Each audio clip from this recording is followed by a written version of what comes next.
Yeah. Oh yeah. Man, that was a jam.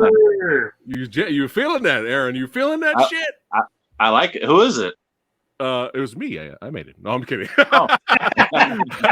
I'll let you know later, brother. But I'm glad you enjoyed it. It sounds cool though. I like it. Yeah, man. What is going on? All my horror movie loving, werewolf liking loving, movie loving badasses. How you doing out there? It's your boy PhatSamuraiGuy, back again with another episode of the Verbal Nectar Podcast, baby, where we hang out, chill, have a good time, do some interviews, talk movies, which is what the channel is all about. Community of badassity. Oh shit, Anubis, I'm on fire. What is going on? We got back in the house. Hold on, I gotta blow him up now. We got DJ Anubis from the Metal Tavern Radio Podcast, brother. The man knows his movies. The man knows his metal. And most importantly for tonight, the man knows his liking. That's right. He knows his liking shit. Welcome back, brother. Thank you, sir. Appreciate it. Yeah. As always. And this is going to be awesome because this is the first time we have him here on the channel. That's right. Script writer. That's right.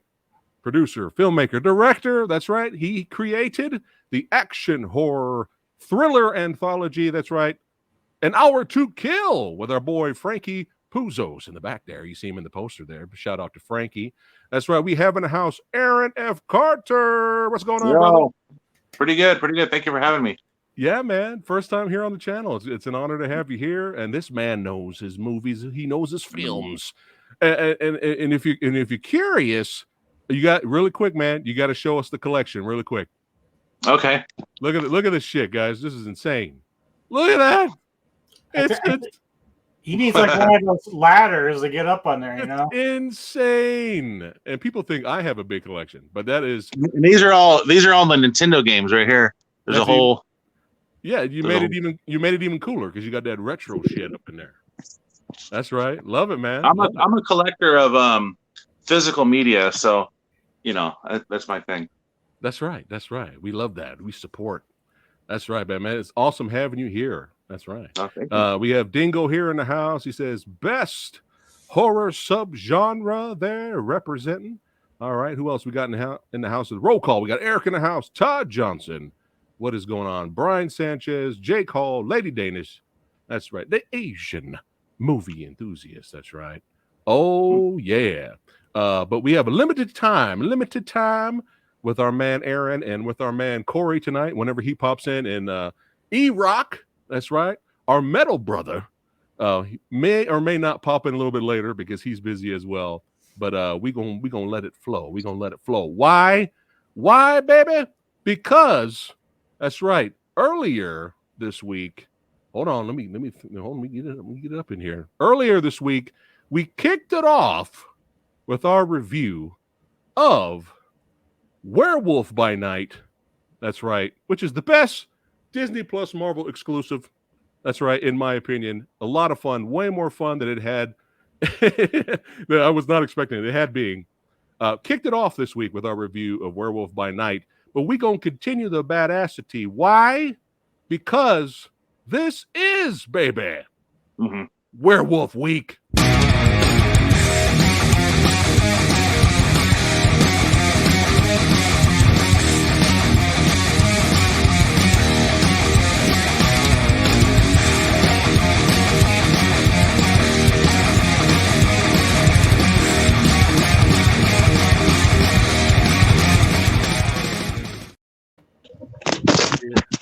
Yeah.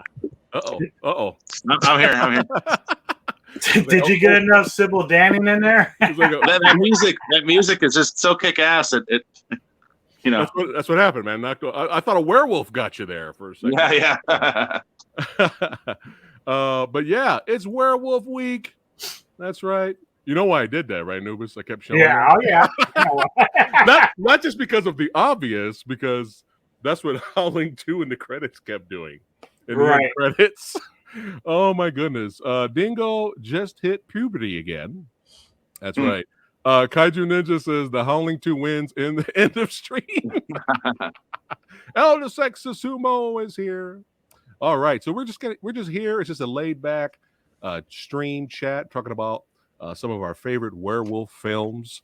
And what we're going to do is, since we only have them for a limited time, Aaron, we're going to kick it off with you. What's some of your favorite werewolf movies and why? Okay, well, as you can see, I have this huge collection. But I got to say, now that you put me on the spot, my my werewolf collection is a little bit slimmer than I thought. So I'm going to show you kind of what I have here. Okay. I have the Universal Monster Collection. Nice. Of course, the classic werewolf on there. That's right. And then I got American Werewolf in London. Yeah. There he is, the guy. That's right. American Werewolf in London. Nice. Then I got an obvious one, The Howling. Yeah. There you go. And of course, Silver Bullet. Nice. Classic. And I have a question for you, because I was thinking about this, and I'm wondering if this movie is a werewolf movie or if it would be considered one. Most people wouldn't consider it one, but now that I'm looking at it, I'm wondering, would you consider Lady Hawk a werewolf movie?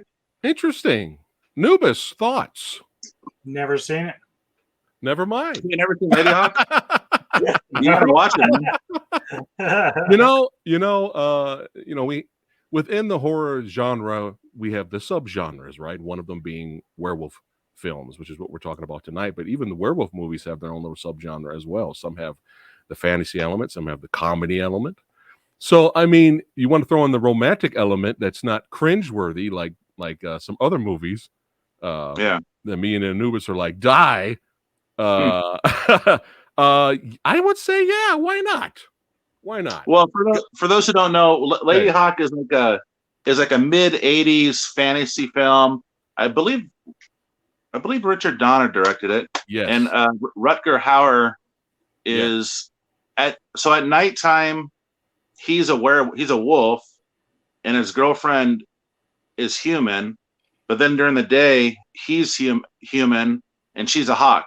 So they can never like be human at the same time or animals at the same time. It's always like one or the other as the night shifts. So it was a curse, right? Yeah, it was a curse. Okay. Matthew Broderick is in the movie as well. No, it's not a werewolf movie, but there is that element in it where he does turn into a werewolf. So, I guess if you want to put it on as a bonus list, honorable mention here. Honorable mention. Like Bob says, in many ways, Lady Hawk could be a werewolf movie. So there you go. Yeah, you're not alone thinking that, but that's interesting. I never really thought about it. That way. That's cool, man. Did you have any others in your collection there, or those are the big main? Those are the biggies. Obviously, there's more. I don't have them, but obviously there's more. And I'm sure you guys are going to discuss them. Well, Ginger Snaps. Well, what did you like about the ones you showed? What did you like about? Start with the Howling. What did you like about the Howling? Well, of course, the makeup is awesome. Whoever but honestly, in my opinion, American Werewolf is, in my opinion, the best one. Okay. And just because of the special effects. And in fact, going back to honorable mentions, the Thriller video by Michael Jackson, that could be a werewolf movie or a werewolf featurette as well, considered one. Right. But I just like this movie. I just like the story and the special effects, and it's just everything about it. I just love. Yeah. I mean, look at this shit, man. Like, this is fucking insane. This is better than some of the stuff you see now, right, Nubis? Oh, hands down. I mean, this is insane. And what was it, Aaron? Is it 1980, 81? What was the date on that? Around 80, yeah, 81, 82. Yeah, In fact, I think this was the movie that made helped get Thriller made. I mean, I think they used a lot of the same guys to make Thriller video after Michael Jackson saw that movie. Right. So it's just a masterpiece, in my opinion. Yeah, it is. It is. And you got to love not just the amazing, like you said, practical makeup effects, one of the greatest werewolf transformations ever. And I might still hunt it down, Anubis, but when I mentioned last time in Versus or a while back, there was a horror movie I saw, a werewolf movie that I seen, and the transformation was the guy screamed. And that's it. He just like, ah! And that was it. And there was no hair, nothing. Like, and he was a werewolf now. It's so bad. And it wasn't supposed to be funny. I'll find the name. I might find the clip next time we do this. But it's hilarious. I was like, no, that can't be the werewolf transformation. That can't be it. unless something happened behind the scenes and they were supposed to put some special effect over him and they couldn't do it in time. I don't know. Hold on. Here he is. What? Hello. Corey. What's going on, brother? Welcome. Hey, man. Thanks for Corey. having me again. Yeah. Hey, guys. Nice to meet you all. Howdy. Yes. Filmmaker to filmmaker at the bottom there. Aaron and Corey in the house. There you go. Yeah, Lovely. Man. Yeah, man. Good to have you. I told you it's your second home, so you might get tired of coming here now. Like you're like, oh shit, Samurai Guy's calling me again. God damn it. But it's good to have you. It's good to have you here, man. We just got done talking over American Werewolf in London. And, one of my favorites. It's just insane. The effects, and you also gotta love the dark humor in the film. I mean, the dark comedy stuff for me works. I know for some people it doesn't work for everyone. Some people want a straightforward scare fest, but I thought it was something different and fresh. Were you okay with the dark comedy, Corey? Oh yeah, I think that's one of the most unique things about American Werewolf in London. It's one of John Landis's best films, honestly. I think it's my favorite film of his. To be honest, it's one of my favorite werewolf movies. Like it's up there. Nice. I love it. Nice. Oh, you got I also like he has dreams throughout the movie. These really weird dreams with these werewolves that have like Nazi uniforms on and are shooting with machine guns and it's just it's so cool, man. Everything about that movie. And then his friend, bonkers. Every time you see his friend in a dream, he's more decomposed. At the end, he looks like a zombie, or he's just trashed. It's hilarious, and he's always jumping on his friend's case. He's like, "Hey, man, you need to hurry up and fucking die." Yeah, so I can move on, man. Jesus. But yeah, it's a definite classic for sure. And you held up The Howling too, right? That was The Howling you had there, Aaron. Howling. Yeah, man, another classic. Anubis, is The Howling the quintessential, in your opinion, the quintessential werewolf film, or it's your top three? It's my number one. There you go. Yeah. There you go. It really, it's not like American Werewolf is my number two. Yeah. But it's only because The Howling to me is darker and it's a little bit more frightful than American Werewolf, even though American Werewolf has great horror in it. But The Howling doesn't really let up. It's just kind of coming at you like pretty scary stuff, and I just really love it for that reason. Shout out to the stunt woman getting bitch slapped right there. holy shit, man. But it's on repeat.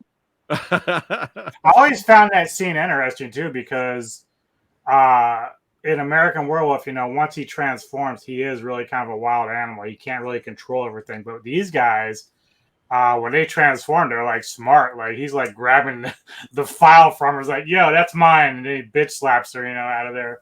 I thought that was a very cool interpretation of the werewolf. They actually know what's going on. Yeah. Oh, I was dying when he grabbed the files. I was like, "Oh shit, he just grabbed the files." But yeah, it's an iconic film, classic. I was kind of disappointed the score being so low on IMDb. I don't know if you've seen that. It was like 6 point something for The Howling. That's terrible. Like it I'm should be like- way more than that. That's a travesty. Yeah, it's ridiculous. But yeah, iconic all the way. One of the greatest werewolf movies of all time. With one of the craziest endings. The ending's fantastic. It's fantastic. Fantastic.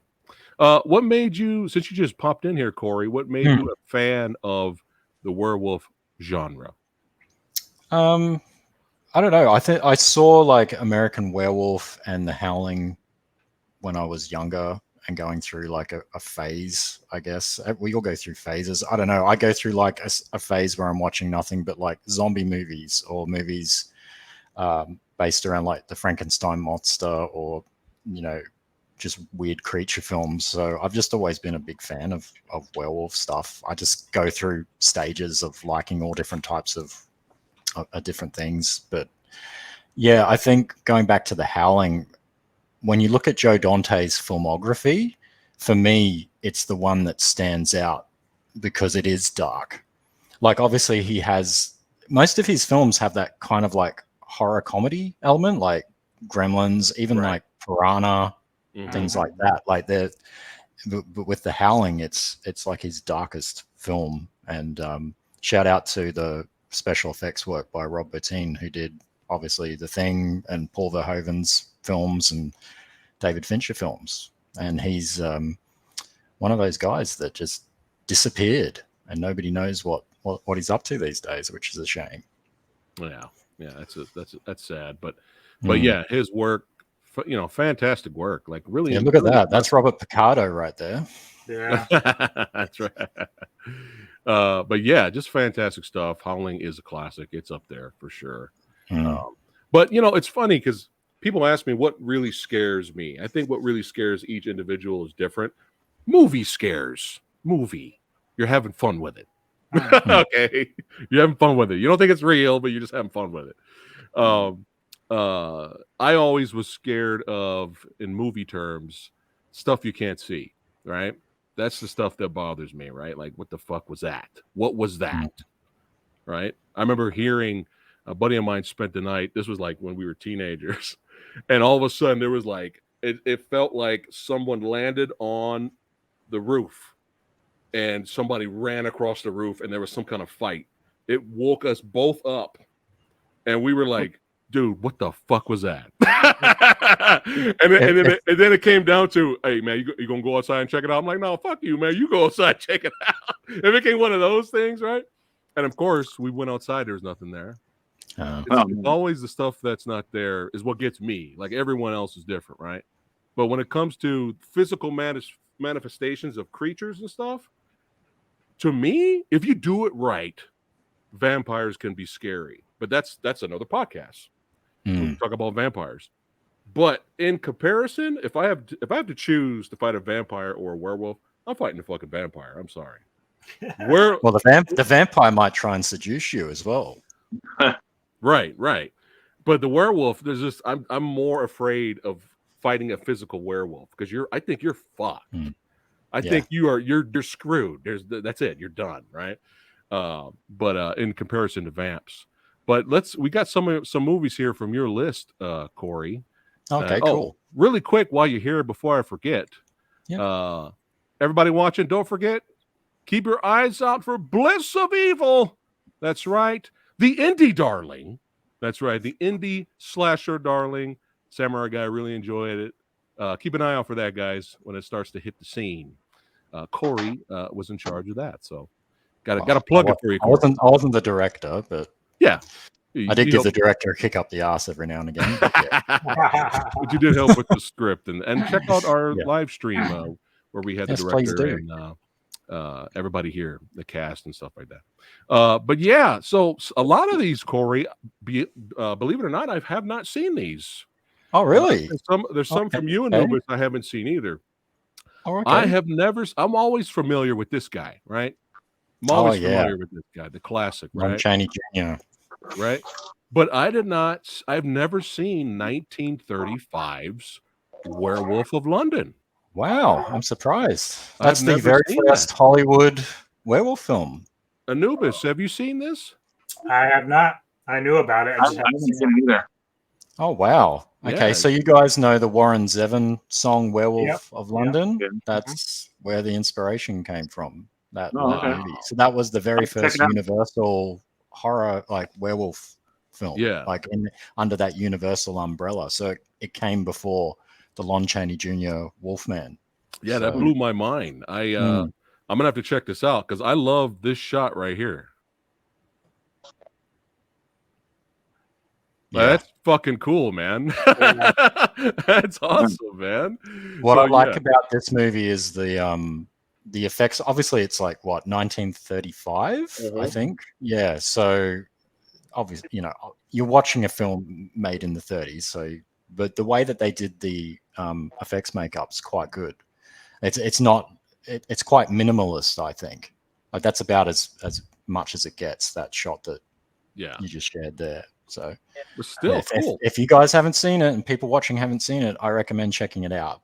I'm I gonna do check it out. prefer the Wolfman. Like I'm not gonna lie, like Okay. that is kind of like the quintessential Universal horror movie for me. Right. But it's up. But I think everyone needs to check out Werewolf of London. Like Nice. need some love. All right. Yeah, for sure. I'll definitely check that out. Let's see. I'm not sure what this image is here. And there you go. I have to ask. Anubis, you were okay with this remake with Del Toro, the Wolfman, right? Yep. Okay. Corey and Aaron, how did you feel about it? I liked it too. I liked it very much. There you Yeah, go. I haven't seen it since it came out, but I liked it. Yeah, I'm with Aaron on that one. I've not seen it since what is it, 2010? Wolf, that one came out. Like that's 12 years ago now. I saw that in the cinema. I was excited because Hugo Weaving, fellow Aussie, was in it. So yeah. Anthony Hopkins is right. Yep. Yeah, Anthony Hopkins plays the father from memory. Yeah. But I don't remember hating it. I remember enjoying it. I think the only issue was some of the CGI probably won't hold up today, but obviously Rick Baker's effects makeup will hold up because it's Rick Baker. So Right. Did you ever see the Jack Nicholson one, Wolf? Yep. Oh yeah, the 90s one. I'm saving that to when E-Rock shows up. Okay. That was on his list. We'll I get didn't to mean that jump one. ahead. No, it's all good. But yeah, I wanted to know you guys' thoughts. I really liked the practical makeup of the new Wolfman, but obviously you do notice some of the bad CGI here and there when it's there. You can't help it, right? Which is unfortunate. But what I did like about the Wolfman 2010 one was I loved the speed, how fast it moved. You know what I mean? Like with some people just walking out in the forest and then it just and your intestines falling out, you're done. I love that. I love the visceralness of it, man. That was good. But yeah, I thought it was entertaining for sure. All right. Now, next from Corey, from old Oliver Reed here, we got The Curse of the Werewolf. Yeah. So this is the only Hammer horror film based on the werewolf mythology, if you can believe that. I know, it's crazy. It's insane. It's like, so Hammer did all their Frankenstein films. They had all the Dracula films, obviously, with Christopher Lee and Peter Cushing, and then they had the Mummy franchise. And then for some reason, they did one werewolf movie with Oliver Reed. Now, my theory is, if you've ever looked up Oliver Reed or know anything about Oliver Reed, he was an interesting man. One of my favorite things to do when I'm alone and I'm having a drink at home, or whatever your poison of choice is to go on YouTube and type in the search bar "drunk Oliver Reed interviews."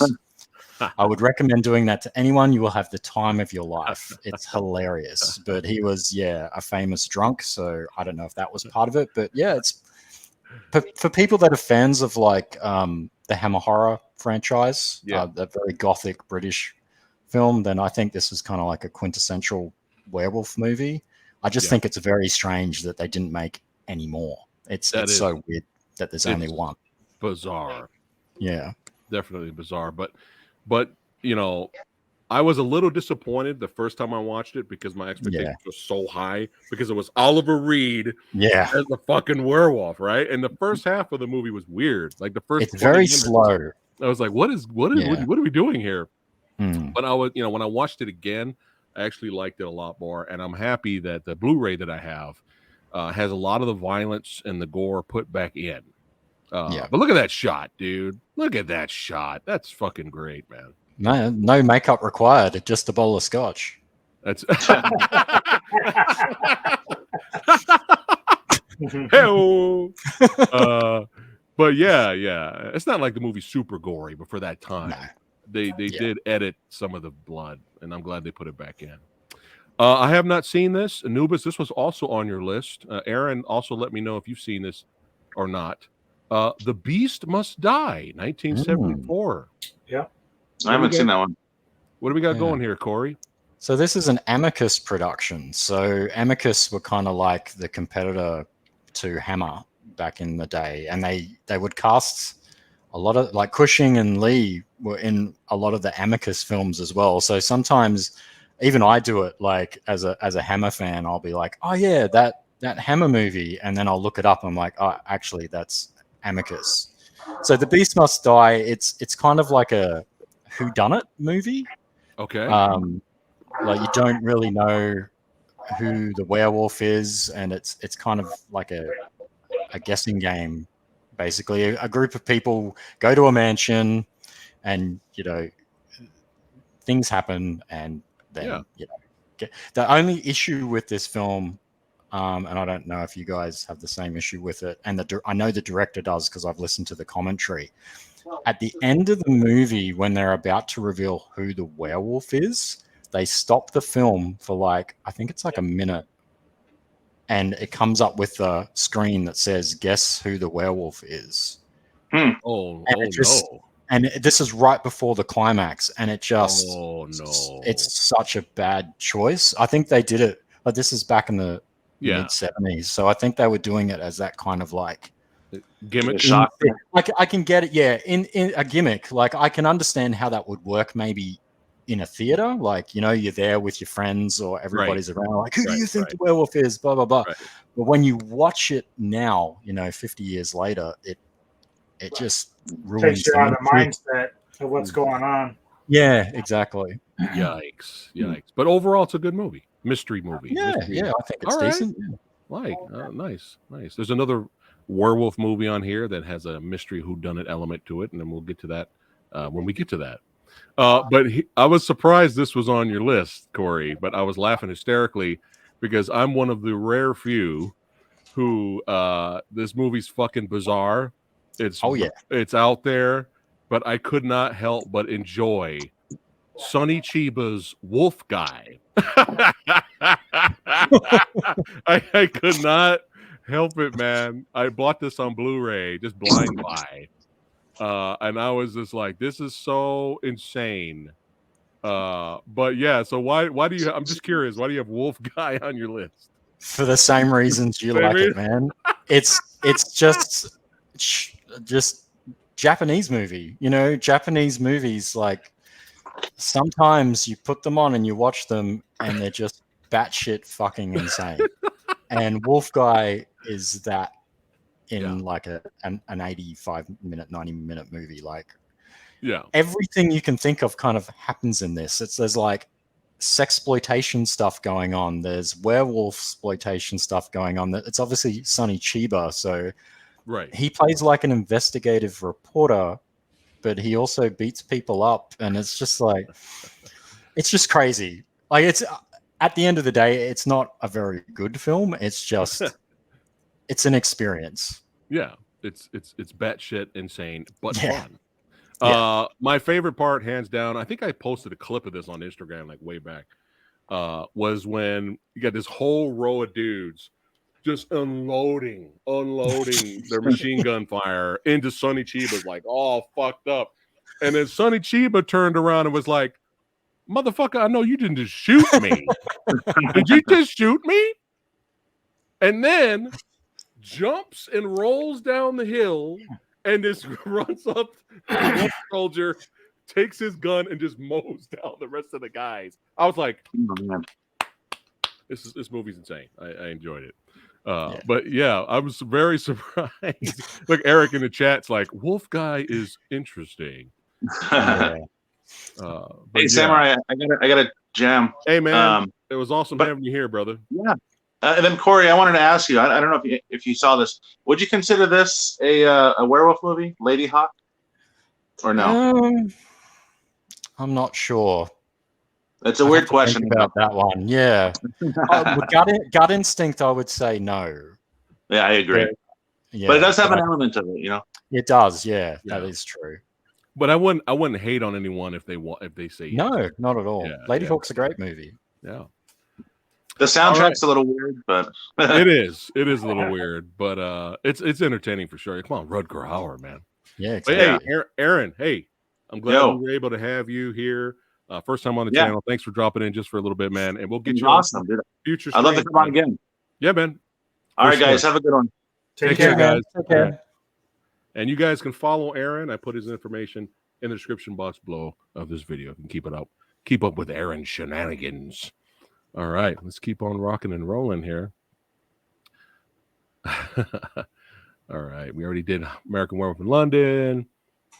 What was the name of the movie, Anubis, where the werewolves looked funny? I know you mentioned Howl, but it had the blind soldier. And I reviewed this like 5 million years ago. Late Phases. Yeah, Late Phases. So Late Phases and Howl, I enjoyed those. The werewolves did look funky, right, Anubis? Like especially in Late Phases, they look like I love the plot of that film. That's what saves it. Yeah, I just don't like the look of the werewolves. Yeah. Check out Late Phases, Corey. Yeah, I've heard of it. I've not watched it. Yeah, is it kind of like a low budget thing? Yeah, smaller budget, but it's just such a cool plot where it actually stars Ethan Embry from like the 90s. He was like a heartthrob back then, I guess, with some of those films. Yeah, The Last Starfighter. Yeah. I didn't even recognize him when he showed up in the movie. I was like, oh, right. But it's like an old, crusty, pissed off like military vet who's blind, who lives in this apartment complex, and then people go missing around the apartment complex. And so this blind soldier is like, fuck it. And he's just like uses his wits and smarts to, defend himself against these werewolves, man. It's actually pretty good. All right, let's keep going here. Oh, yeah, one of my favorites, Bad Moon, baby. Yeah, love me some Bad Moon. We got all kinds of people getting fucked up. It's the right cross for the win for the werewolf today here on the channel. But yeah, love Bad Moon. I was always puzzled because the artwork for Bad Moon was always so generic. And I used to see it in Blockbuster and Hollywood Video, and I always just kind of stayed away from it. I didn't really wasn't interested because the cover was just kind of stock. And then I gave it a shot one day streaming. I think I saw Bad Moon for the first time, I think maybe 4 years ago, whatnot. And I was like, dude, why is nobody talking about this movie? Like, how is nobody talking about this movie? This movie's so much fun. And the dynamic of the dog versus the werewolf is fucking great that you don't see anything like that in any other movie.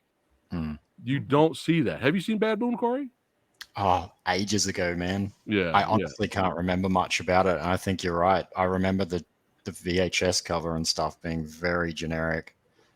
I always used to get that one and Wolfen confused because they both had very generic kind of poster art.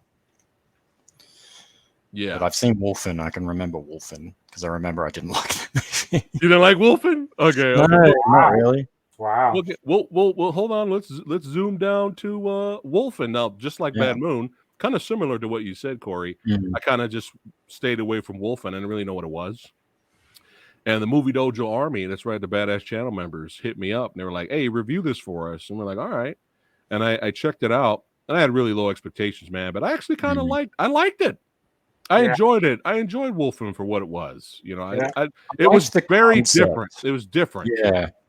I think what ruined the film was the marketing and the trailers and things like that. Oh, I remember, yeah, I remember they kind of like sold it as like a monster the movie, other like a creature monster feature. movie. Yeah, it's a Right. creature feature, and you see that trailer or whatever, and then you rent the VHS or DVD or whatever it was back in the day, and then you're like, hang on, this is Edward James Olmos,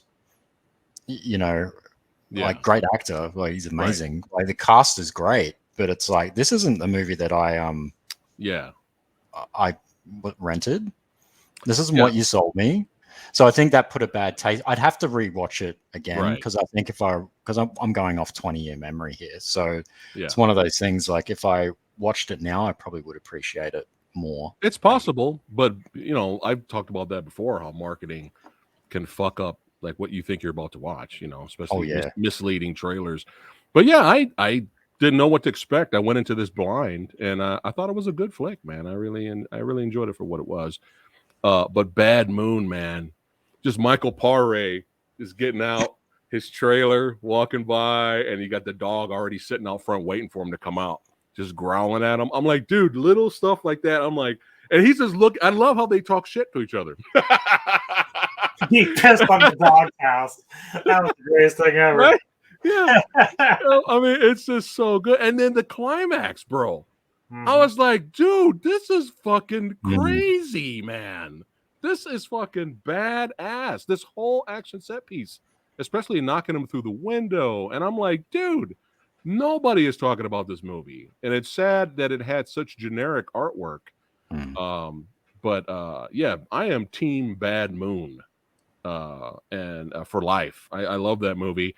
And the cool thing was recently, me and Aaron had to go, but me and Aaron were involved with a film project called Headless Horseman that you guys can watch right now on Vudu, coming soon to Amazon Prime. But we were surrounded by werewolf legends in the movie. Michael Paré himself. Oh wow! It was cool to run into him. There's old Frankie Puzos there. But yeah, also we're gonna keep the werewolf legends going here. Kate Hodge. Nice. She's in the project as well. You may know her from She-Wolf of London, but she's a sweetheart. I grew a set of balls this time, Anubis. Because remember I told you while filming I was too shy to go talk to her, and I was like, this is it. I'm probably never going to see Kate Hodge ever again. Let me run up to her and ask for her photo. She's a sweetheart. But yeah, make sure you guys check that out. It's on Vudu right now, coming soon to Amazon Prime. But yeah, it was cool seeing Paré. I didn't get a chance to chat with him that long, but he's a cool dude for sure. But yeah, Silver Bullet, man. Yo, Silver Bullet. Corey, thoughts on Silver Bullet? Corey, can you hear me? Anubis, can you hear me? I can hear you. Oh, I think Corey's frozen in the Phantom Zone. Oh, he is. Or he had to leave. I know you told me we only had him for a little amount of time. So he may have left. So we're going to keep it going. We're going to keep it rock and rolling. We're going to keep it going. No sweet goodbye. Just gotta go. he's like, oh, shit. I got to get back to work. Well, he was on lunch, right? So yeah, he was on lunch. That's all good, man. It was good. It was good to have him here just for a little bit. Hopefully, we'll still be around when E-Rock shows up, but we might have to just go without E-Rock. For all the complaining that E-Rock did, he's not here. That's fine. I know. Oh shit! I just got a message from Corey right now. He says his internet died. Oh, damn it! That sucks. Sexy Sumo, no. Don't go there. I knew he'd go there. What's he saying? He's talking about Twilight. Greatest.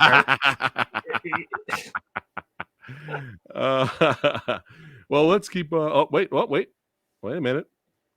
Was it E-Rock? Hello. Sorry about that. All right. My internet just dropped out for some reason. No, Eric just think you just like, well, fuck this dude. I would never do that. This guy likes fucking wolfing. I'm out of here, man. I'm leaving. But I'm glad you're back for a little bit. Thoughts on Silver Bullet, man? Oh, Gary Busey. That's all I need to say. Yeah. This movie has Gary Busey and werewolves. Gary Busey. Yeah. Boozy. Him and Oliver Boozy. Reed should get together. Yeah, this is another one of my favorites. Silver Bullet is so good, man. Really good. Do you feel, Anubis, that Silver Bullet is an underrated excuse me, I can speak of the English. Stephen King movie, or it's got the love now? What do you think, Anubis? You know, I don't even remember what the reception was when it came out, but like I've always loved it from day one. Like, you know, because I saw it probably when I was like 15 or 16. So I mean, Right. it was Corey, do you think very fun movie for me. Silver Bullet's underrated, or it's got enough fan base now? I think it it's okay. used to be underrated, but now I'm seeing more and more videos about it, especially on YouTube, because you know, YouTube, the whole YouTube has changed quite a bit since I used to do it, and now there's a lot of YouTubers, and I personally couldn't compete with them. They do like they're like full on documentaries. They're like hour long.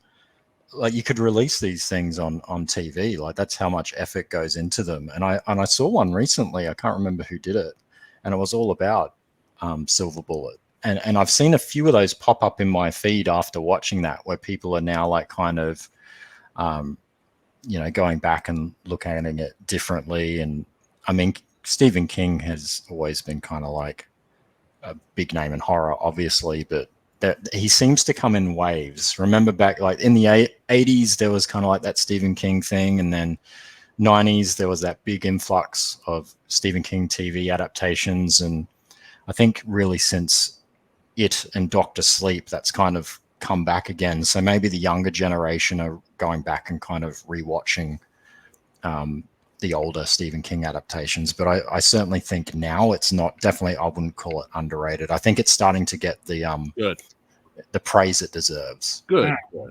That's good. Any word on a 4K release, Anubis or Corey? Have you heard anything? Oh, nothing, mate. We might get one from like Arrow Video or something. That would be nice. They always do quality work. Yeah. Oh yeah, for sure. But yeah, let's keep it going. Sorry, Eric, we're going through your list now. you take too long, man. Too long to get here. He's gonna be pissed. Like, I'm sorry, man. Sorry, we gotta go through your list now. But this is some of the stuff that he has here, and I'm pretty sure you guys have seen this. But this, at the time I saw this was like a little hidden gem, and then over time, it's developed its cult following, and it has two more films in the property. But I really enjoy Ginger Snaps, man. I think it's a lot of fun. It's hilarious. There's some good gore, some good practical effects there. Me and Lady Fat Blood love the dark humor all over this movie. When we saw it, we were like, man, this just came out of nowhere. It wasn't popular yet, you know. But I have not seen Ginger Snaps 2. Was that any good? I've only seen the first one. Okay. I haven't seen the sequels. But I did like the first one. Have you seen that, Nubis? The second one? I have not seen the second or third. I know one of them's a prequel. So the third one, yeah, I seen the third one. It wasn't bad, but it was just strange because I don't think they were even playing like their ancestors back in the old days. They were just new characters, and I'm like, what is the point of this? But then again, it's been 5 billion years since I've seen. I might be wrong actually on that, but it was okay. It was all right. It wasn't like amazing, but yeah, anybody watching right now, highly recommend Ginger Snaps. And the good thing is, I think Anubis, the Blu-ray release that came out actually has it as real widescreen, which is good because for some reason it's not that letterbox thing. The DVD release of it, the aspect ratio, they fucked it up, something like that. And so they supposedly fixed the widescreen. Well, who mentioned it earlier? Was that Aaron that mentioned Wolf? Yes, okay. He did. Yeah. Because I was going to ask E-Rock if he was here why he put Wolf on the list. So I'll give you my experience with Wolf, and it's not with watching the movie, but we'll go back in time. We'll go back in time to the 90s. I'll never forget it to this day. My oldest sister, she's a huge Jack Nicholson fan, huge horror fan, right? We're both sitting in the living room watching the telly. And then all of a sudden, that TV spot for Wolf came on. I don't know. Do you guys remember what the TV spot was? How it looked? Was it his eye changing? Yes, it was like a Yeah. black background, and it was his face, and then Hmm. it like did the zoom in to his eye, and then his eye changed. And my sister literally screamed. She in excitement. She was like, "Oh my god, Jack Nicholson is a werewolf. He's gonna be playing a werewolf. Oh my god, ah!" Right? And then I'll never forget that to this day because I was always over here laughing my ass off, right, at her. She having so much fun.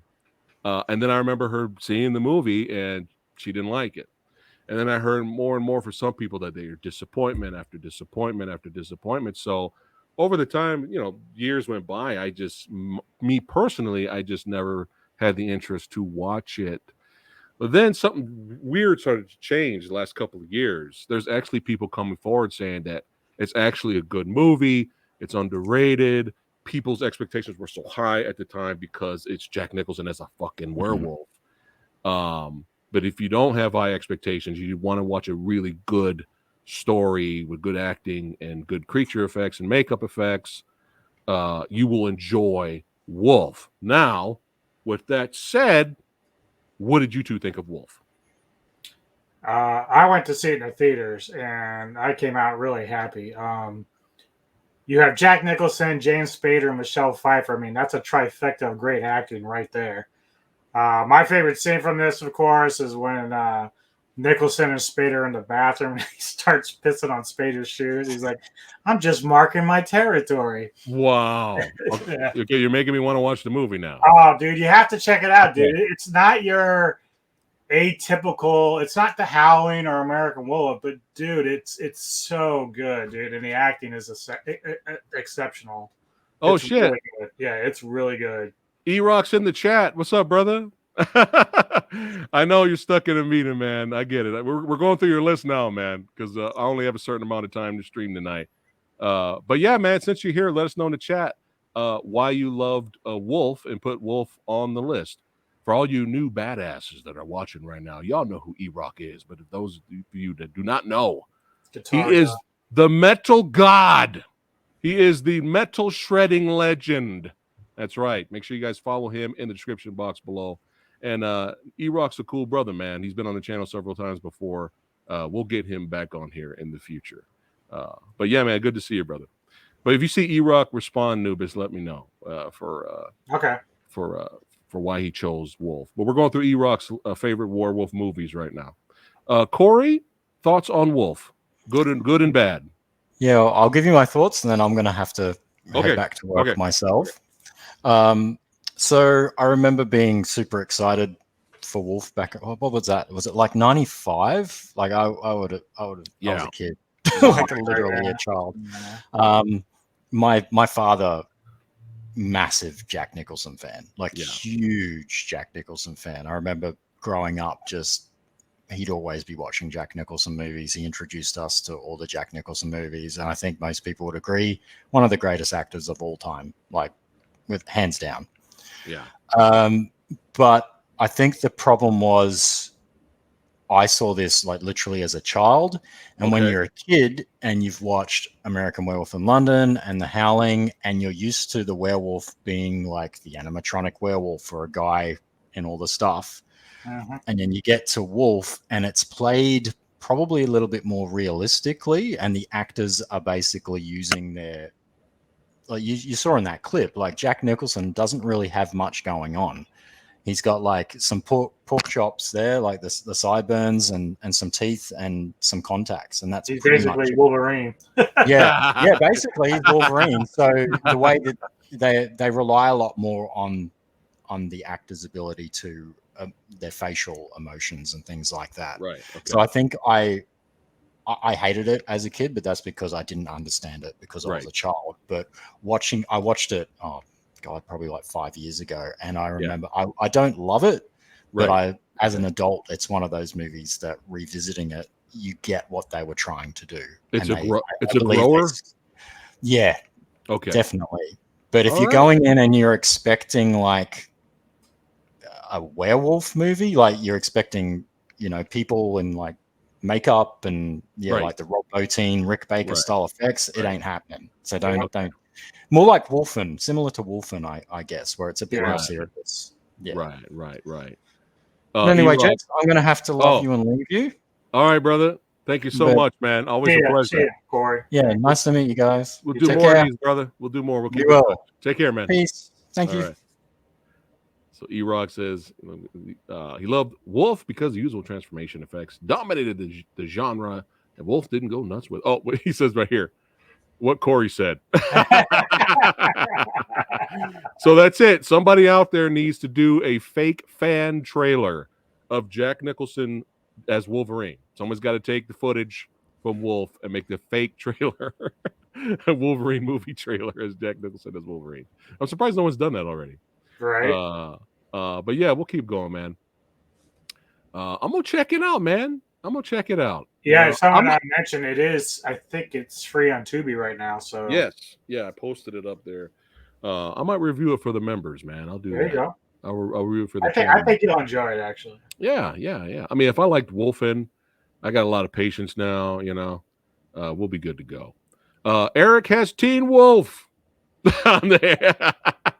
Look at that guy. Look at that guy. Did anyone, be honest, Anubis, did anyone, when this came out and we were young then, did anyone our age that watched that movie then not like Teen Wolf? No, not that I remember. I loved it, actually. I thought it was fun. I mean, it's not, again, it's not It's fun. horror, Yeah. but like, you saw it, right? Yeah, well, yeah. So you remember that scene when he's on the basketball court? Oh. He's got the ball and he's doing this and like Yeah. gets tackling him and all of a sudden he just gets all hairy. Yeah. So then he's like sitting there and he's like dribbling and he's like dun, dun, he's doing all these crazy things. And I thought that shit was hilarious, man. Oh, That yeah. was great. Yeah. You got a werewolf dunking and playing basketball. I mean, come on, Right. man. Come on. And look at this guy. He's air shredding. He's air guitaring, back flipping. Let's go. Let's go. But yeah, I remember it being a lot of fun. I don't remember Teen Wolf 2, but I also don't remember liking it. Yeah.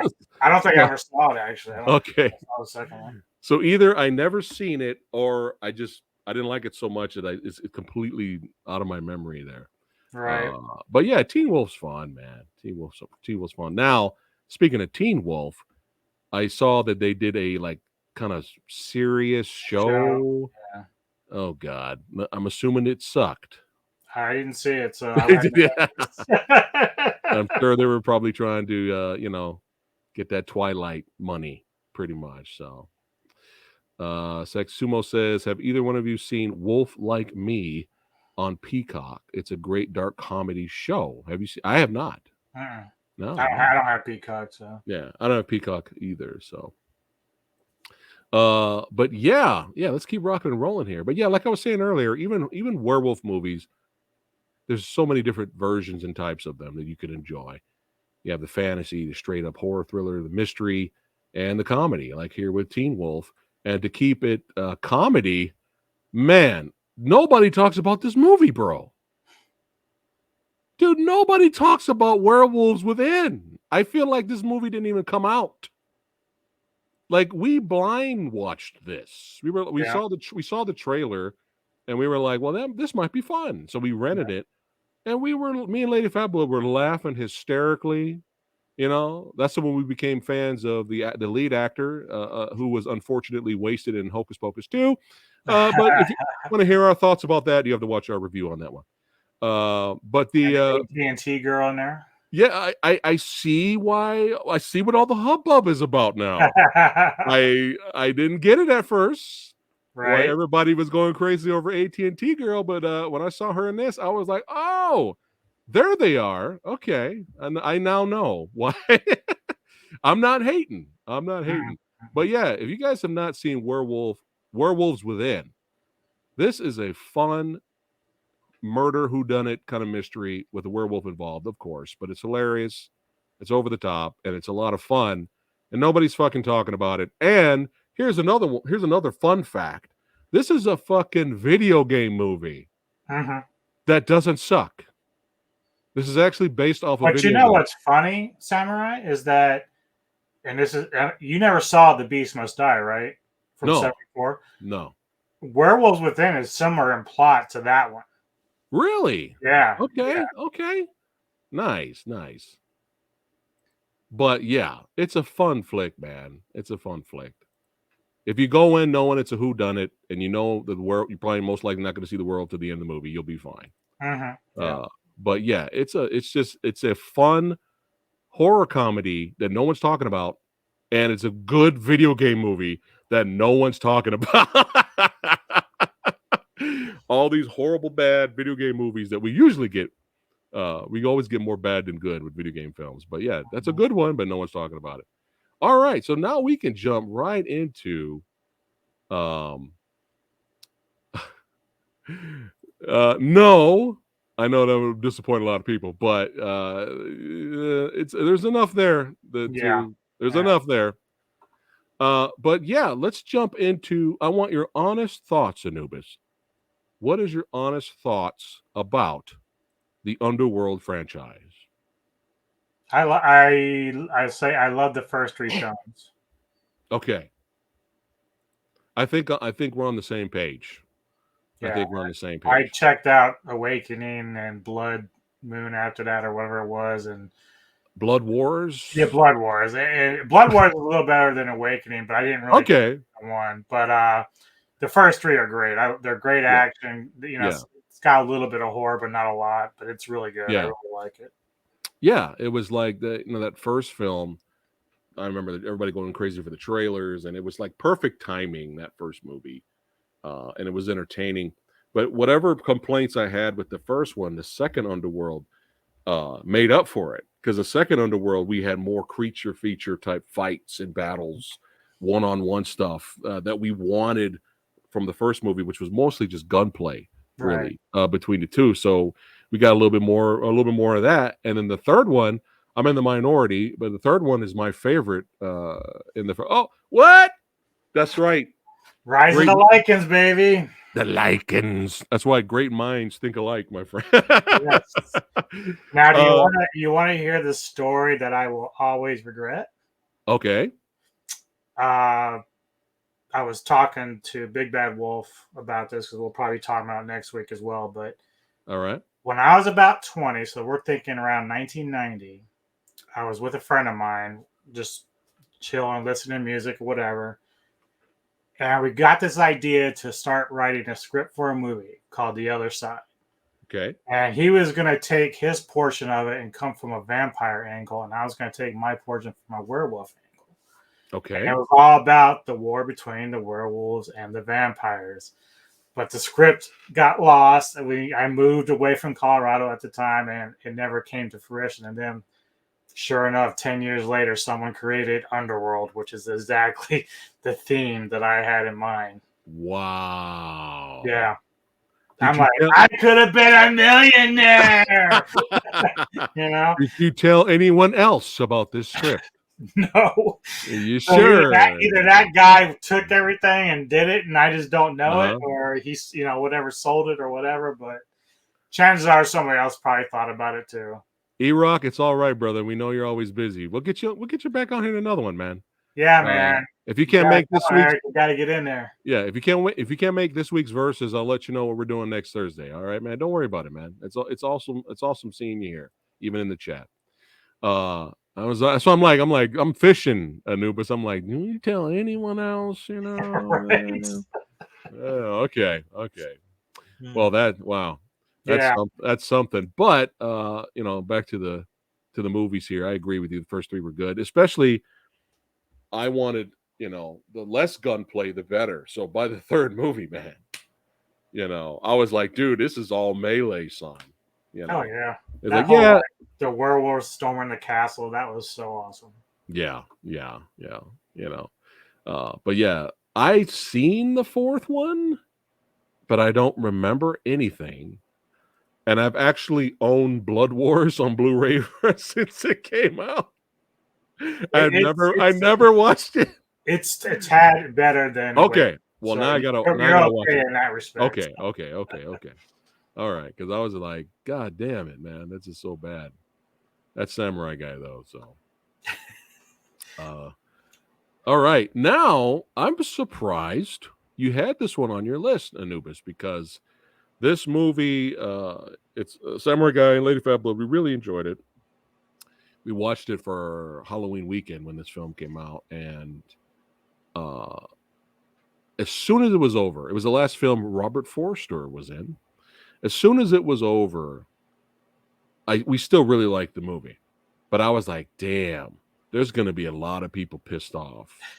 There's going to be a lot of people pissed off with this. And that is what is it? Oh, God damn it. I had it written down here. The Wolf of Snow Hollow. Thank you. The Wolf of Snow Hollow.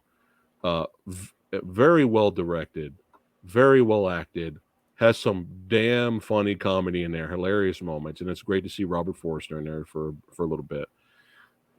For what you see of the werewolf is cool looking, actually, especially this scene where it stands up and starts going after the person right there. Mm-hmm. But it's kind of similar. It's like a whodunit, right? People are getting knocked off around the town, and the police that are there trying to investigate.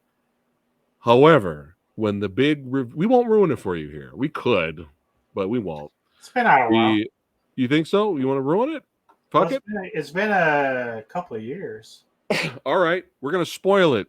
So if you guys don't want to know, it's hard not to talk about this because yeah. All right, fuck it. You're right. It's been out for a while. Go for it. Yeah. Okay, so we're gonna spoil this. Here we go. Oh, hold on a second. Well, thank you, Dark Gable. Thank you, my friend. We reviewed Cursed on here, Kaiju Ninja. Check out our review. Me and Anubis reviewed Cursed. Let's see. You're hoping the Craven cut will be released. Do you know what he's talking about there? Wes Craven, director. Oh, you know what? I'm thinking about The Cursed. Yeah, no, this is the one with the guy from Christina Ricci. Yeah. Yep. Okay. You know, I've never seen Cursed. Yeah. I've heard this was terrible, but I heard it had like 5 different endings. I don't know. Anubis, somebody could talk about it. What do you think of Cursed? I didn't put it on my list. It's definitely something talk about it. Mentioned, but there's things I like about it. There's things I hate about it. There is one great. You saw it, right? Or no? No, I have not. There's a great moment where the werewolf actually flips them off, and I thought that was the funniest fucking thing ever. Okay.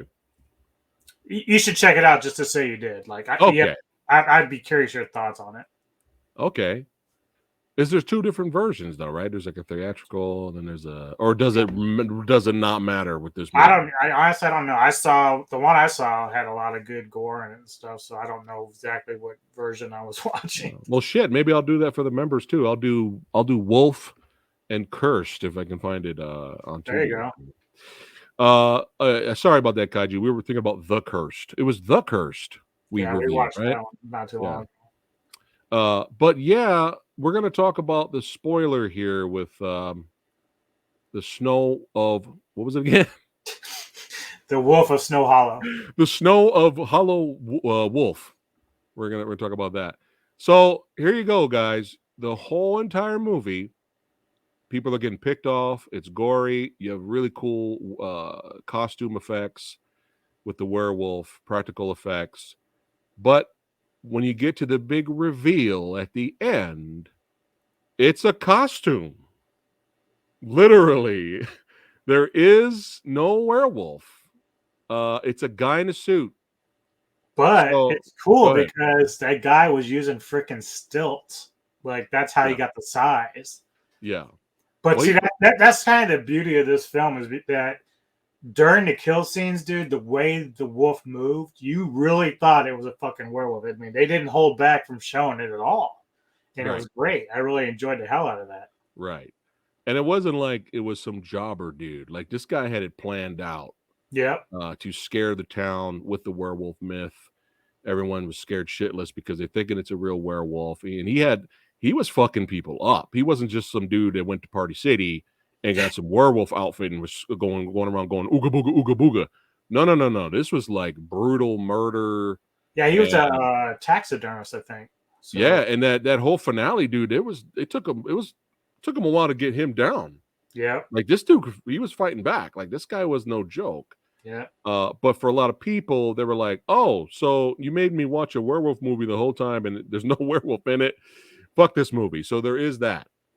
But dude, I really liked it, man. Yep. Yep. I really liked it. You know, I really enjoyed it. Now this, I was trying to find gifs of this, and I only found two. The one I used in our Werewolf Week intro at the very end, when we got my homie from Passenger 57 turning into a werewolf at the end, and then I saw another GIF. I saw this right here. This GIF right here. I'm like, yo, chat.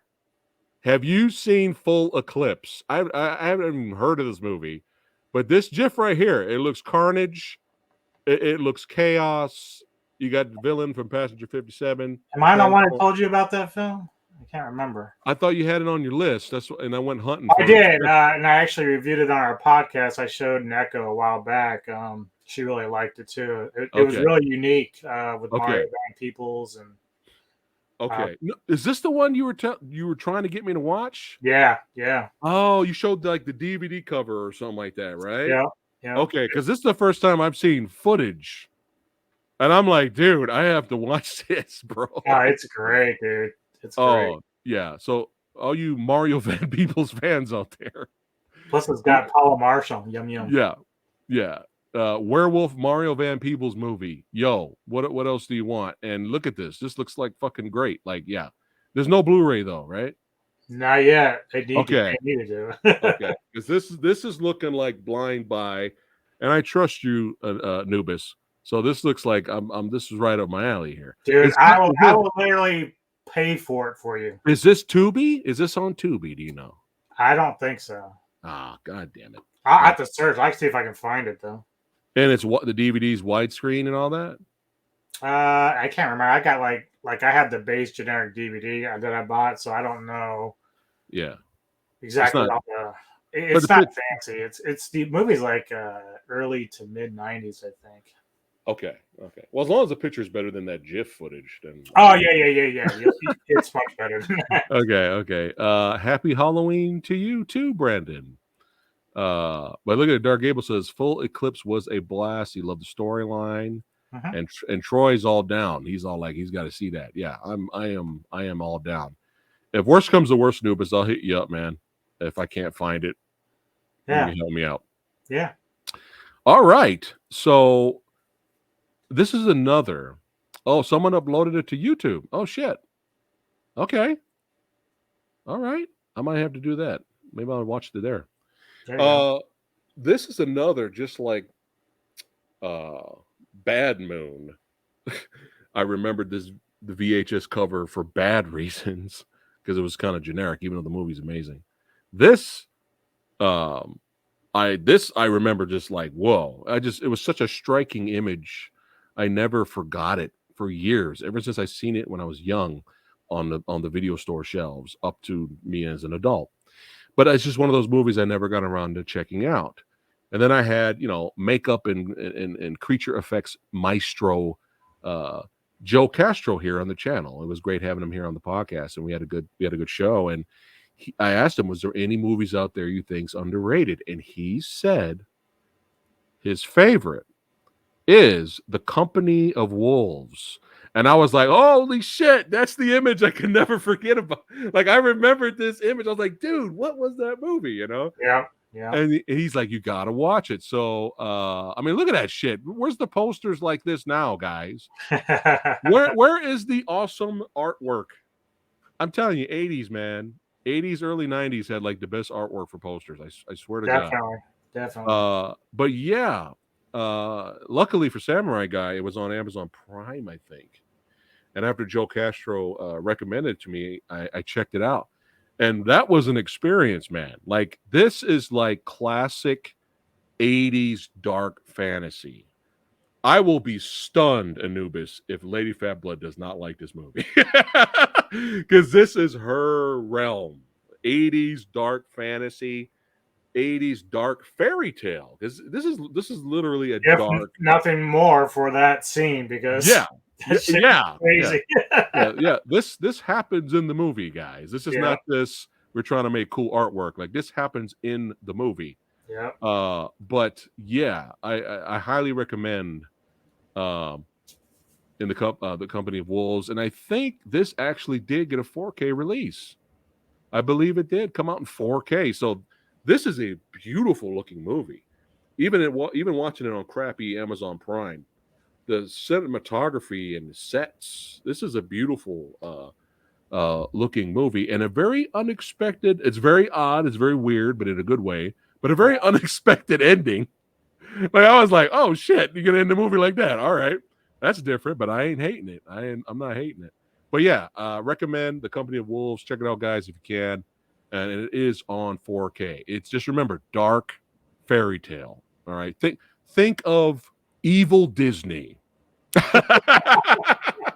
There you go.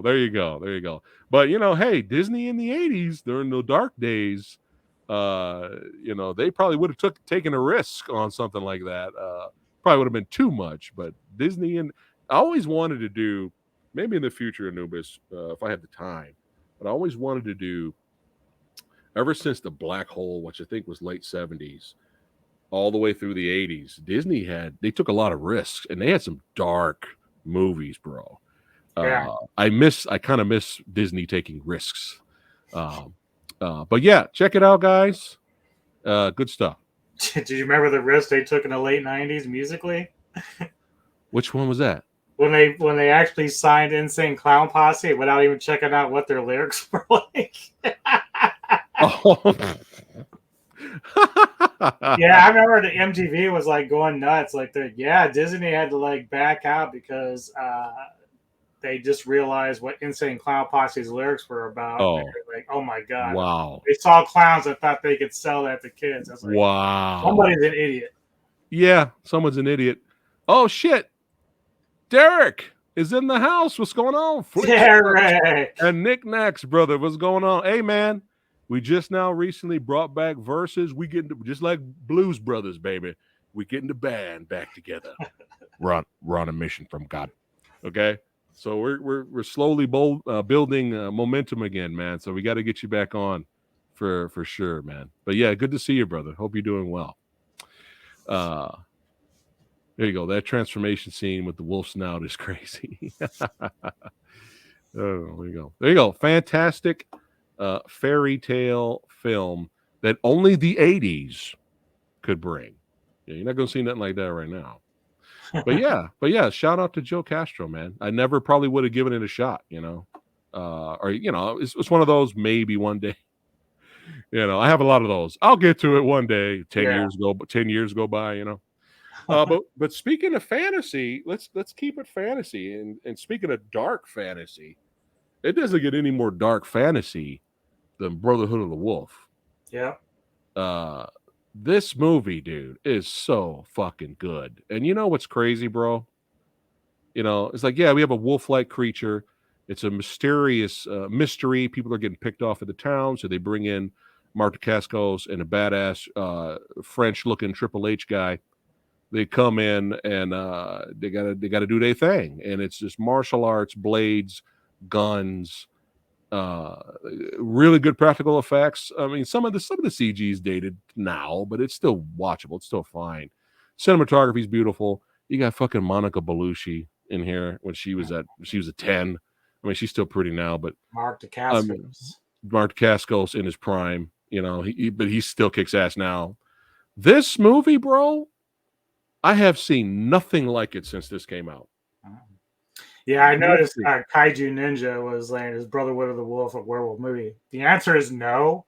However, it was on my list as far as like runner-ups because of the lore behind the Beast of Gavadon.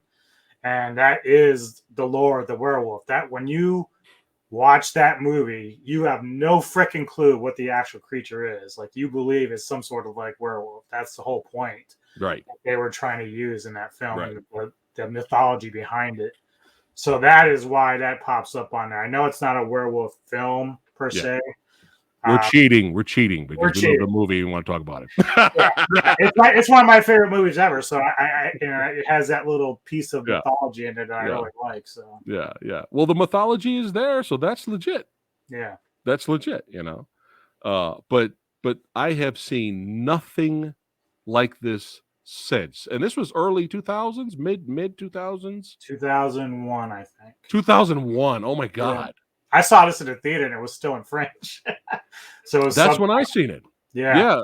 I Brotherhood of the Wolf is one of my favorite movie-going experience stories because I remember when the trailer came on, I didn't know what the fuck I was looking at, because they didn't really show that much, which is smart, right? And all I saw was the dude with the double blades, like, doing this double blade pose. That's all they showed. And I was like, what the fuck is Le Pac de Loops? What is Le Pac de Loops? Right? Like, what the fuck is that? And then my buddy called me up. He's like, yo, we got to go see Le Pac de Loops. I'm like, man, I don't want to go see Le Pac de Loops. What is it about? I don't know. Some people say it's a good movie. All right. So I go to the theater, get a ticket to go see Le Pac de Loops. Going there, bro. I found out. Oh my god, I was not prepared. I found out through that about this movie through, remember, Fangoria magazine, because they had that shot with the girl that was like kind of bit in the side. Yeah. And when they started talking about the movie and like how martial arts was going to be a part, I was like, oh my god, kung fu and horror, I'm in. Let's do this. So that's how I found out about it. Yeah. Vincent Cassell was in this. I mean, he's so good in this, dude. He's so like fucking pervy and creepy and just a good villain. That sword at a bone, dude, the bone whip sword, son. Yeah. The bone whip sword. Nothing since this. Nothing. I've seen nothing like this movie or similar since. Now I'm happy you put this on as an honorable mention. Here we go. Oh, one of the Venoms did the fight choreography. Probably Lo Mang. Knowing it's probably most likely Lo Mang who did it. That's cool. But yeah, the werewolf section, the werewolf story, not just the section, even though that's the huge bonus. The werewolf story in Trick or Treat, the horror anthology film, the cult classic. Was it Anna Paquin? Yeah. From True Blood, yeah. Right. This was this the role that got her the True Blood gig? I think. I wouldn't be surprised. Did True Blood come out before this? I don't remember the year. I don't know. Well, this was shelved for a while. Well, this was 2007 for Trick or Treat, but I don't know when True Blood actually started up. Right. That's okay. I never watched that show anyway. But dude, like, it was a great short story on its own.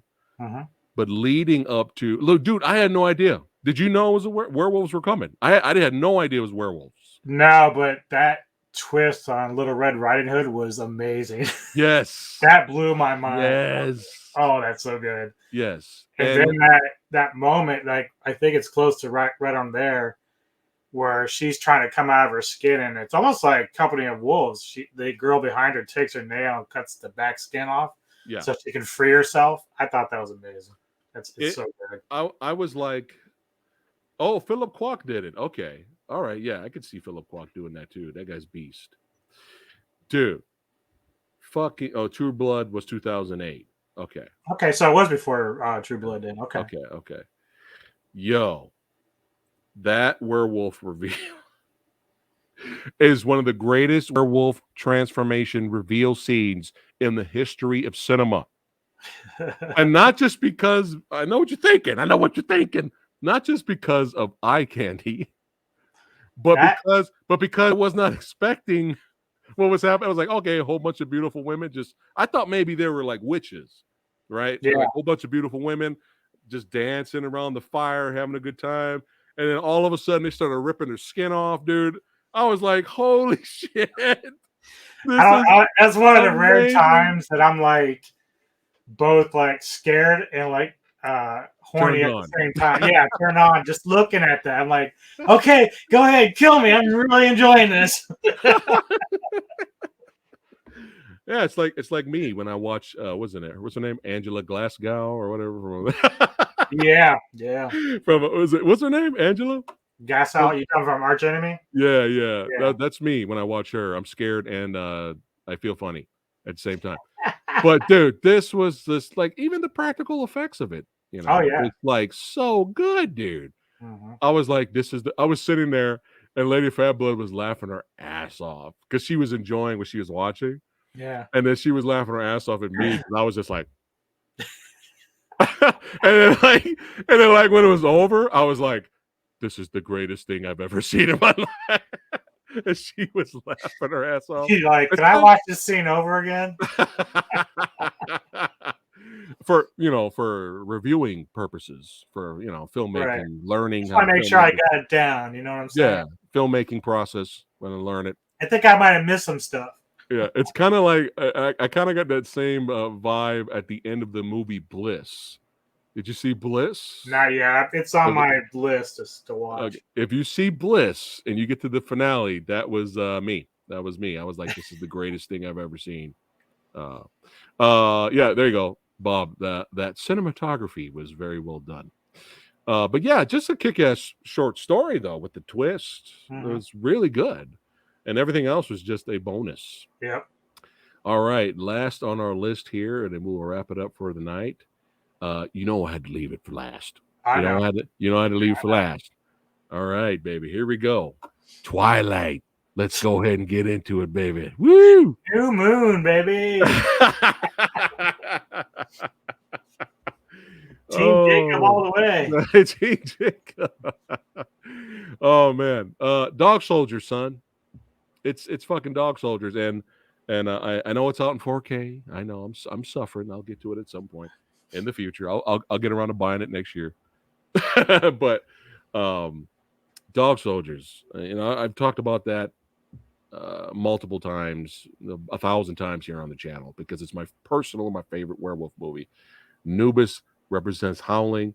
I stand by that. It's a great choice, and I represent Dog Soldiers because I thought it was Sci-Fi Channel crap. I saw the commercial for it that they had, the TV spot, and I was like, what the fuck is this? Garbage. This low budget looking, here we go again, Sci-Fi Channel creature movie of the week is fucking garbage. And for the life of me, I just really don't know why I gave it a shot. I think I did out of boredom. I don't really remember. I was just sitting there. I was like, all right, it's coming on. Watch this garbage. Maybe I can laugh at it and make fun of it. And I was not prepared for the utter badassity that Neil Marshall, with his small, extremely limited budget, was still able to give us a movie that was badass, a movie that was fucking hilarious, a movie that gave you great suspense, a movie that gave you great action, a movie that you were just on the edge of your seat. The movie that, again, you were laughing hysterically. I was not ready, bro. I was like, dude, I'm sitting up on my seat watching this now, I wasn't like this. Like, all right, let me watch this shit. I was sitting up now, like, oh, what the fuck is going on? And by the time it was over, I was like, this is my favorite werewolf movie. Even then, I was like, this is my favorite werewolf movie because I can watch it so many times. Again, like my buddy Eric says all the time, Asian movie enthusiast, atmosphere. He nails it. And I love the characters. Man. And you feel bad for them when stuff does not go well, And I think this was the movie that made me a Sean Pertwee fan. I think this was the one because this guy is such a great actor, and I love seeing him in other things.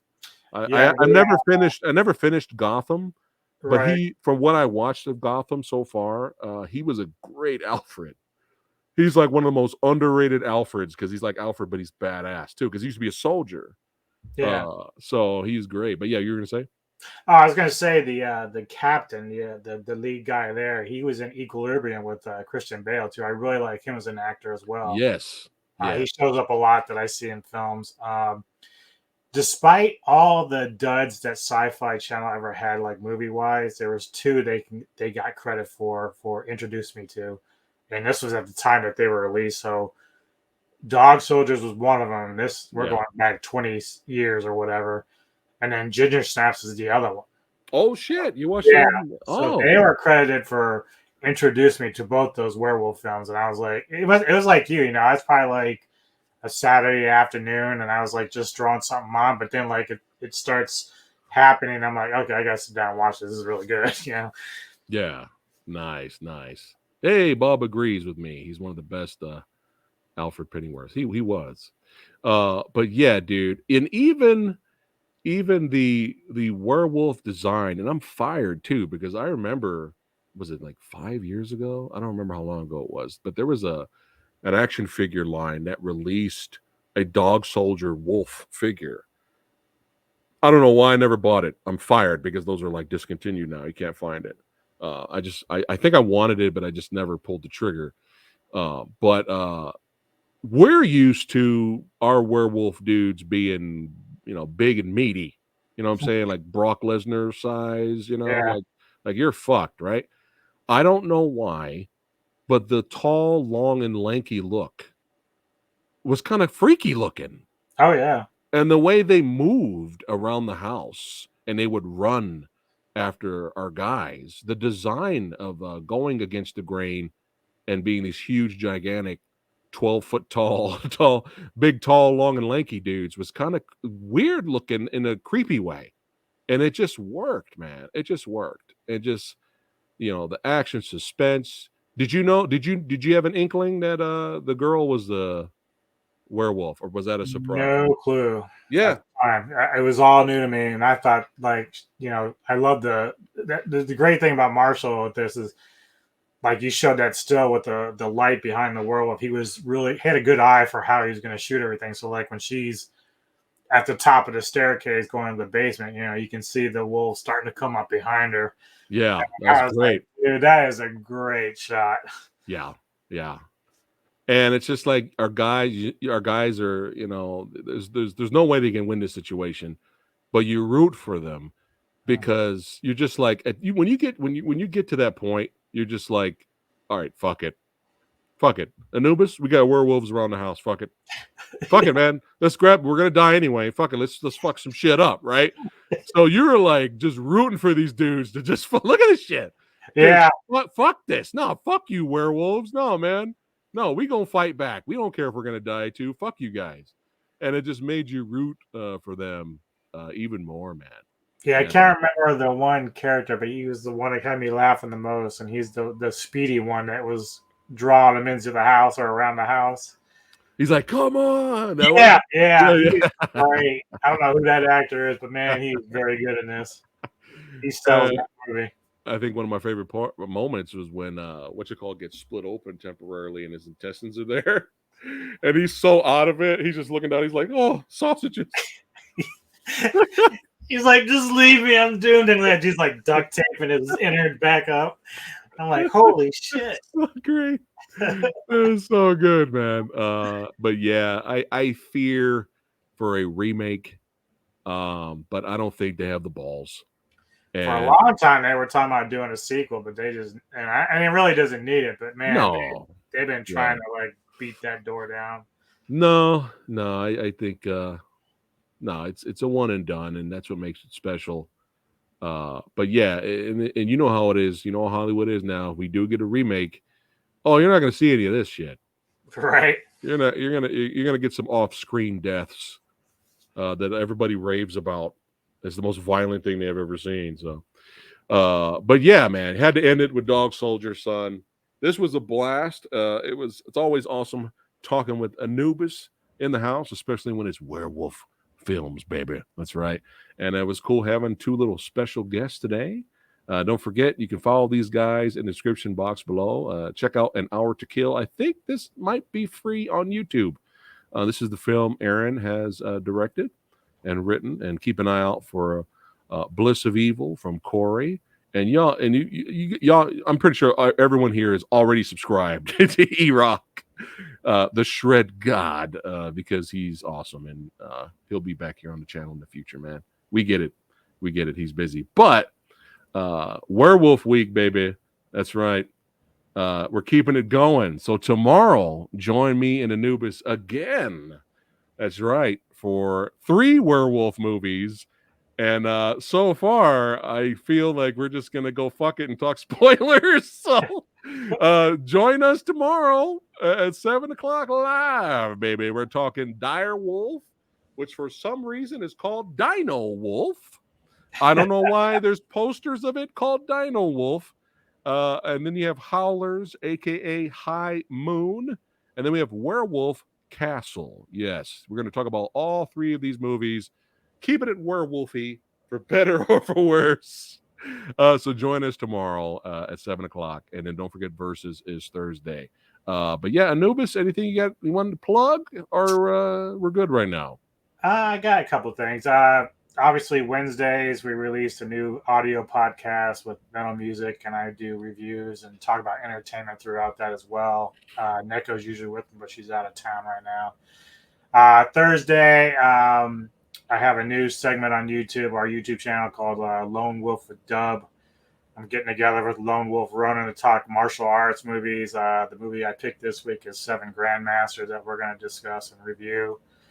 And then next Friday, I'm getting together with Big Bad Wolf from Entertainment Talk Nation. He's one of Rob's mods over there, and we're going to talk more werewolf stuff. So we'll be going through our list, a little bit of our favorites, plus we'll get a little bit more in-depth and dive into the mythology and lore of werewolves and literature, etc. So be looking for that. All right. That's right. Keep it going with the werewolf content, son. 'Tis the motherfucking season. Hey, thanks again for watching, guys. If you're new, hey, subscribe to the old Samurai Guy. That's right. And keep Werewolf Week rocking and rolling. Keep watching. We'll see you on the next one. Werewolf Week.